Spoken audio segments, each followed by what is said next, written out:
The NAACP advises black student athletes against attending any state universities in Florida. Now, that's what I'm talking about. That's what I'm talking about, NAACP. That's what I'm talking about.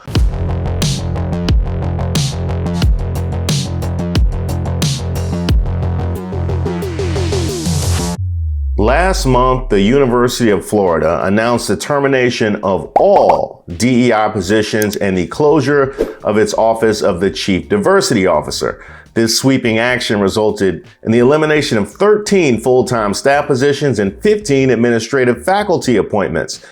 Now, the catalyst for this decision, you know what it was. It was the new state regulation championed by Governor DeSantis, prohibiting the allocation of state funds for DEI programs. Now, the regulation defines DEI activities as those that categorize individuals based on factors like race, color, sex, national origin, gender identity, or sexual orientation, even if those particular activities are trying to combat discrimination based on race, color, sex, national origin, gender identity, or sexual orientation. Got it. By restricting universities from investing in initiatives aimed at fostering inclusivity and support for marginalized communities, the regulation threatens to perpetuate environments historically unwelcoming to these groups. And I would say doesn't necessarily threaten to, I would say it intends to. Less than 27% of students at the University of Florida come from underrepresented groups, which includes Black, Latino, Native American, Native Hawaiian, or Pacific Islanders, according to its 2022 diversity data. Roughly 5%, 1, 2, 3, 4, 5, 5% of the 2022 class was Black. Yes, Florida, 5%. Yeah, Uncle Luke, Florida. Trick Daddy, Florida. Kodak Black, Florida. Lil Duval, Florida. As of the 2010 U.S. Census, African Americans, by the way, are 16.6% of the state's population, but that 5% in the class, yeah, that was too much for Ron DeSantis, apparently. Like, what's going on? Is this an HBCU? That's crazy. I mean, I could deal with 3, but we up to 5? Now, expressing his satisfaction with the decision, Governor DeSantis took to Twitter to denounce DEI initiatives as toxic and unfit for public universities, because of course he feels pleased with himself. I guess he needed a win after Trump kicked the dead corpse of his presidential campaign.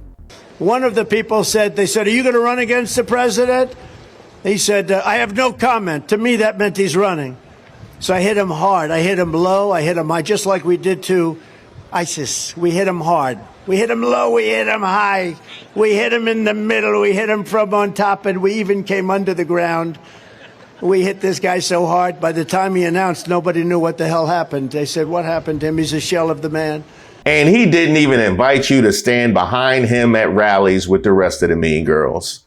No wonder the NAACP lists Florida as, quote, unsafe for Black Americans, alongside driving without a webcam and Popeye's biscuit, no drink. Their own website reads, let's be clear, Florida has a goal to erase Black history and restrict diversity, equity, and inclusion programs in Florida schools. Florida is openly hostile towards African Americans, people of color, and LGBTQ plus individuals.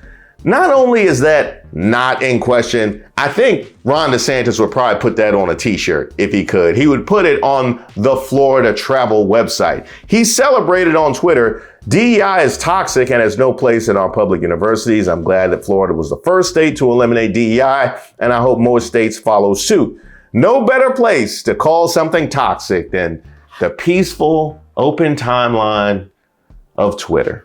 But the NAACP went farther in a letter addressed to NCAA President Charlie Baker. The NAACP advises Black student athletes against attending any state universities in Florida. Now, that's what I'm talking about. That's what I'm talking about, NAACP. That's what I'm talking about. They write, to all current and prospective college student athletes, NAACP urges you to reconsider any potential decision to attend and compete at a predominantly white institution in the state of Florida.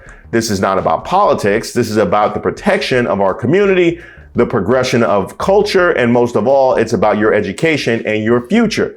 Florida's rampant anti-black policies are a direct threat to the advancement of our young people and their ability to compete in a global economy. Diversity, equity, and inclusion are paramount to ensuring equitable and effective educational outcomes. The value Black and other college athletes bring to large universities is unmatched. If these institutions are unable to completely invest in those athletes, it's time they take their talents elsewhere. That's right, take your talent out of South Beach.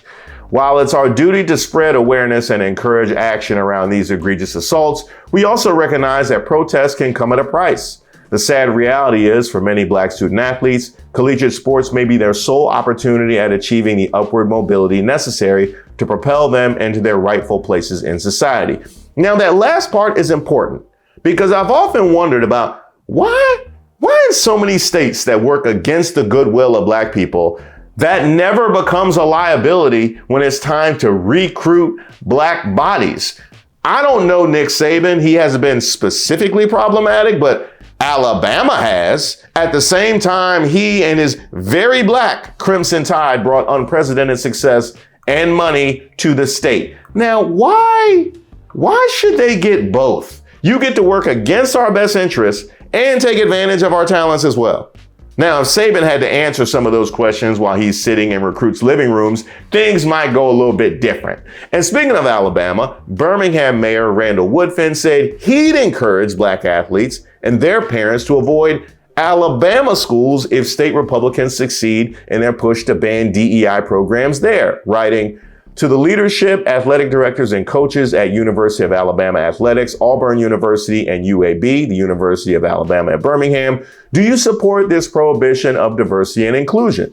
To the parents of minority athletes who are helping their children decide if they want to play sports at those institutions, would you be cool with your child playing at schools where diversity among staff is actively being discouraged? Although I'm the biggest Bama fan, I have no problem organizing Black students and athletes to attend other institutions outside of the state where diversity and inclusion are prioritized." Bam! And let's not act like these coaches don't have influence. That's why in so many cases, they're the highest paid state employees.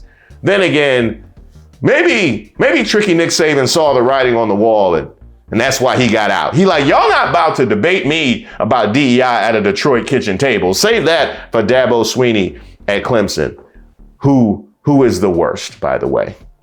Some of these people need to move to another country. I think a lot of the things in this world were only a dream for Martin Luther King. Not a one-term, but a two-term African-American president. And this is a terrible country. That was a dream for Martin Luther King. The worst. Every time I see a Black Clemson player, I get mad. But I do understand because of the gatekeepers and the potential carrot on the other end. This is a path to generational wealth for these kids, and there are only so many spots available. So if you have to suck up dealing with Sweeney saying to move to another country or that racism is dead as he misquotes MLK, then so be it. I don't like it, but I get it. And that's why I have to stop short of focusing on individual kids, but speak to the body at large. It doesn't have to be every kid. It only takes a few to make your anti-Blackness a liability. Don't believe me? Take it from Florida great Emmitt Smith, the NFL's all-time leading rusher and 2010 NFL Hall of Fame inductee who played for the Florida Gators from 1987 to 1989, who posted, "I'm utterly disgusted by UF's decision and the precedent it sets. Without the DEI department, the job falls on the office of the provost, who already has their hands full to raise money for the university and continue to advance the academic studies and athletic programs. Instead of showing courage and leadership, we continue to fail based on systemic issues, and with this decision, UF has conformed to the political pressures of today's time.